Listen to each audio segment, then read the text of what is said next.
Hello guys, this is Shubham and I am a MPPSC aspirant and going to start a series for various subjects like history, geography, polity, which have major weightage in competitive examination. The series may be bilingual, so it can be useful for all the students who are targeting for railways, SSC, state PSC, Vyapam examination. Basically हम यहाँ पर एक series चला रहे हैं. जो student यहाँ पर एस्पिरेंट या कॉम्पिटिटिव एग्ज़ाम्स की तैयारी कर रहे हैं उनके लिए ये यूज़फुल सीरीज़ रहेगी. स्टेप बाय स्टेप हम प्रोसीड करेंगे. हम हिस्ट्री के बिगनिंग से मॉडर्न एरा तक ऐसे ही हम सब्जेक्ट वाइज ज्योग्राफी पॉलिटी को हम आगे फर्दर डिस्कस करते चले जाएंगे. सो ये आपके लिए यूज़फुल रहेगा वीडियो. अब हम स्टार्ट करेंगे. जैसे कि हिस्ट्री की हम बात करते हैं तो हिस्ट्री में हम बात करेंगे अगर तो सबसे पहले हम बात करते हैं हाइलाइट्स की पॉइंट्स की. हम मानव उत्पत्ति कैसे मानव बने, कैसे हम आगे आगे आगे फर्दर प्रोसीड होते होते एक लास्ट स्टेज पे आकर हमारी उत्पत्ति हुई, ये हम पढ़ने से पहले हम इन पॉइंट्स पे डिस्कशन करेंगे. सबसे पहला पॉइंट्स हो गया हाइलाइट्स की पॉइंट्स.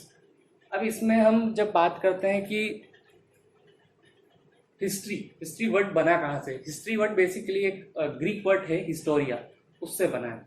तो हिस्टोरिया से हिस्ट्री को हम रिलेट करते हुए हम आगे बढ़ते हैं. जैसे कि क्या होता है कि सबसे पहले जैसे हम ज्योग्राफी की बात कर लें, पॉलिटी की बात कर लें, अगर कोई भी चीज़ या कोई भी कंसेप्ट मार्केट में आता है या कोई भी कंसेप्ट बनता है तो उसका जब तक विटनेस, जब तक एविडेंस, जब तक प्रूफ नहीं होते तब तक वो चीज़ उसको वैलिडेशन नहीं मिलता उस चीज़ को बेसिकली. तो कुछ जैसे हम अगर ज्योग्राफी की बात करें तो उसमें बेसिकली जैसे आर्यभट्ट हो गए, ब्रह्माचार्य हो गए, ब्रह्मगुप्त हो गए. तो अलग अलग फिलोसोफर, अलग अलग साइंटिस्ट या अलग अलग स्कॉलर्स अपने अपने कंसेप्ट देते हैं, स्टेटमेंट देते हैं और उस पर हम आगे काम करते हुए चलते हैं. ऐसा ही हिस्ट्री में भी हो रहा है. हिस्ट्री में बेसिकली कुछ फिलोसोफर या स्कॉलर्स ने अपनी अपने थ्योरीज दी. जैसे कि अगर हम पहले बात करें कि हेरोडोट्स ने अपनी एक बुक लिखी जिसका नाम था द हिस्टोरीज. अब इस बुक बेसिकली ये जो बुक है, ये इसकी थीम ये थी कि इन्होंने एक बैकग्राउंड जो उसका जो बैकग्राउंड था वो बेसिकली ग्रीक पर्शियन या ग्रीक इटालियन पूरा सीन को लेकर उन्होंने उसमें डिस्क्राइब किया था. और ये फर्स्ट हिस्टोरियन थे, विश्व के पहले इतिहासकार थे जिन्होंने ये चीज की. तो इस कारण से सीरो एक रोमन फिलोसोफर थे. उन्होंने क्या करा, द फादर ऑफ हिस्ट्री का खिताब या एक उपाधि दी उनको. तो अब एग्जाम पर्पज से ये इंपॉर्टेंट है कि हेरोडोट्स को द फादर ऑफ हिस्ट्री के नाम से जाना जाता है. ये एग्जाम ओरिएंटेड फैक्ट्स हैं जिन्हें हम कवर करते चलेंगे आगे. इसके बाद सेकेंड नंबर पे जो स्कॉलर आगे आए वो थे लियोपोल्ड वोन रैंकी, जो एक जर्मन फिलोसोफर थे. ठीक है. अगर हम इनका स्टेटमेंट अगर देखा जाए, इनका स्टेटमेंट क्या दिया था इन्होंने, ये 17th सेंचुरी मतलब हम कह सकते हैं 1795 के आसपास इनका जो था टेन्योर था, इस टाइम पे वो आए थे. और इन्होंने एक स्टेटमेंट दिया कि the task of historian was to describe the past. एक इतिहासकार का ये दायित्व होता है कि वो अपने पास्ट को, अपने भूतकाल को, अपने अतीत को कितने बेहतर तरीके से बता सकता है. एक इतिहासकार का दायित्व होता है ये उन्होंने बताया. और इन्हें the father of modern history के नाम से भी जाना जाता है.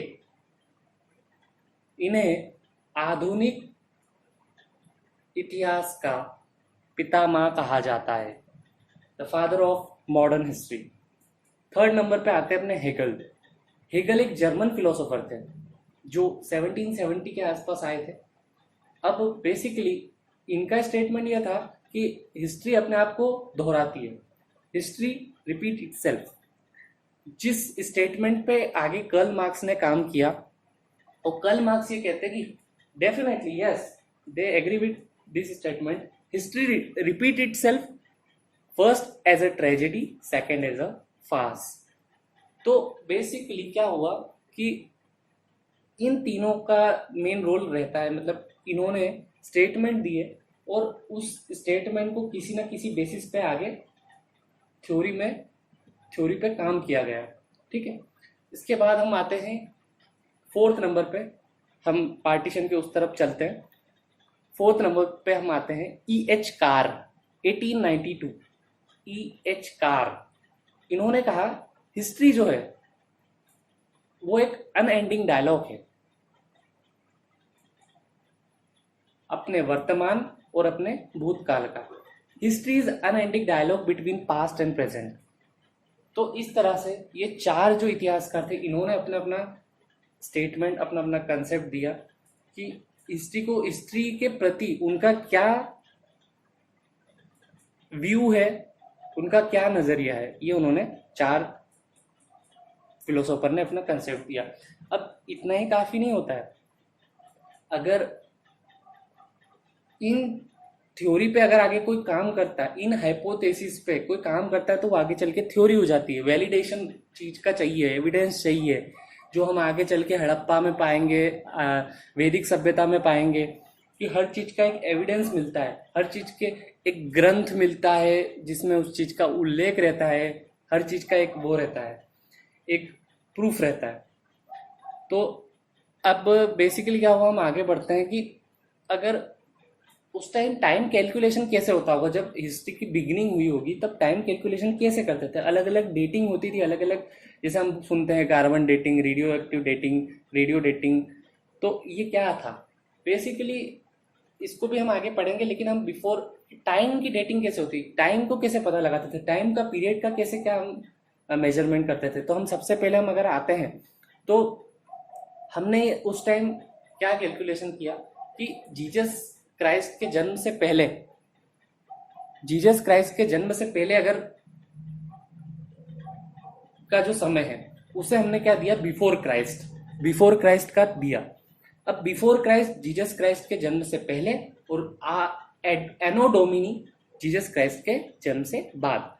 अब अगर हम जैसे जब हम आगे एंसाइंट हिस्ट्री पढ़ते हैं, हम प्राचीन भारत पढ़ते हैं, हम मेडिवल हिस्ट्री पढ़ते हैं, उसमें अलग अलग डेडलाइन होती है कि कोई भी पर्टिकुलर राजा आया या कोई भी पर्टिकुलर किंग आया और उसका जन्म हुआ, उसका एक डेडलाइन होती है। तो हम ये पढ़ते हैं आगे कि बीसी एडी, ये एक्चुअल में है क्या, ये एक टाइमलाइन है। इस टाइमलाइन के अकॉर्डिंग ये सेट किया गया कि जीसस के जन्म से पहले बिफोर क्राइस्ट, जीसस के जन्म के बाद एनो डोमिनी। अब बेसिकली जैसे हम गौतम बुद्ध की बात करते हैं, तो गौतम बुद्ध का जन्म जिस तरह से 563 बीसी में हुआ है, तो ये बीसी क्या है, बिफोर क्राइस्ट है। एलेक्जेंडर का हम बोलते हैं कि 356 बीसी में जन्म हुआ, तो ये क्या है, ये भी वही है, बिफोर क्राइस्ट। अब इसको अगर हम याद, ये भी एक फैक्ट है, डायरेक्ट पूछ लिया जाता है कि गौतम बुद्ध का जन्म कहाँ हुआ था या कैसे हुआ था। ये हम आगे जब हम बुद्ध काल पढ़ेंगे, उसमें वैदिक सभ्यता के पहले, तब हम ये इसको डिटेल में पढ़ेंगे। लेकिन अभी सिर्फ इतना जान लीजिए कि गौतम बुद्ध को जिस तरह से 563 बीसी लिखते हैं और अलेक्जेंडर, ये सब एक इस तरह से डेटिंग होती थी। और उसको अगर हम रखना चाहें, जैसे 563 बीसी है, तो 563 मतलब बीसी और 356 बीसी, बस इसमें खाली नंबर इंटरचेंज हुए हैं, आपस में जगह बदली है। तो मतलब आप गौतम बुद्ध से अलेक्जेंडर तक याद रख सकते हैं। अब एनो डोमिनी की बात करें, हम एनो डोमिनी एक लेटिन फ्रेज है बेसिकली। हजरत मोहम्मद जैसे हम लिखते हैं कि उनका बेसिकली 570 एडी में आए थे, वो इस तरह से हम कैलकुलेशन करते थे। अब क्रोनोलॉजी की बात करें, देखो ऐसा रहता है कि हम बेसिकली कैलेंडर सिस्टम का डेवलपमेंट कैसे हुआ। कैलेंडर सिस्टम में देखो 3 तरह के कैलेंडर आए थे, Julian calendar, Christian calendar, Georgian calendar. अब अलग अलग टाइम ड्यूरेशन में आए। 2 तो जीसस क्राइस्ट के जन्म से पहले 446 बीसी। अब इनका जूलियन कैलेंडर जो नाम रखा है, ये एक रोमन राजा थे, जूलियस सीसर, उनके नाम पे रखा गया। ठीक है। इसके बाद सेकंड नंबर पे क्रिश्चियन कैलेंडर 527 एडी में आया।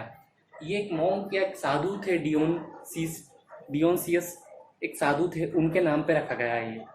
उनके नाम पे नहीं रखा गया, सॉरी, बेसिकली उनके द्वारा इस पे काम किया गया है। तो क्रिश्चियन कैलेंडर का एज ए इन्वेंटर की तरह काम हम कह सकते हैं कि एज ए इन्वेंटर रहे होंगे वो। जॉर्जियन कैलेंडर जो 1582 एडी, काफी बाद में आया। मतलब सबसे पहले जो आया, अगर हम बात करें जूलियन कैलेंडर, उसके बाद आया क्रिश्चियन कैलेंडर के बाद आया जॉर्जियन कैलेंडर।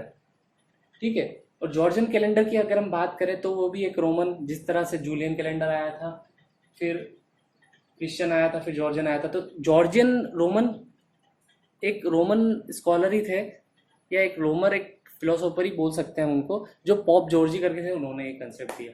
ठीक है।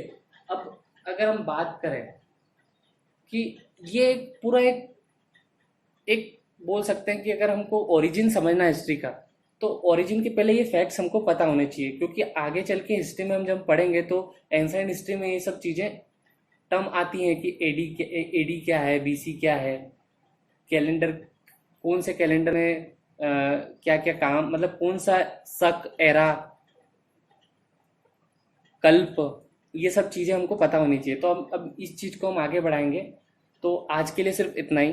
अब नेक्स्ट पार्ट में मैं आगे लाने वाला हूँ कि कैसे ओरिजिन हुआ, कैसे इंसान बने, कैसे हम कपी थे, फिर होमोसेपियंस से एस्ट्रोलॉइड, फिर ऐसे मतलब आगे बढ़ते गए हम, और कैसे कैसे हमारा आगे ग्रोथ हुई, उस पर हम काम करेंगे। तो आज के लिए सिर्फ इतना ही। Thank you so much.